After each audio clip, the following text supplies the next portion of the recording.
ចិត្តណាស់អូនពេញចិត្តណាស់ថ្លៃពេញលោកស្រីទាំងពីរអាត្មាចិនមួយក្លាមួយតែគុំព្រួយគុំព្រួយណាស្រី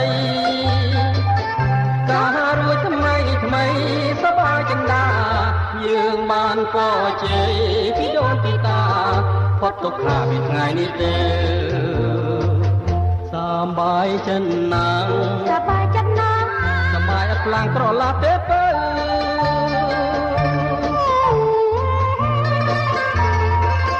ចិនស្នេហ៍បរិសុទ្ធ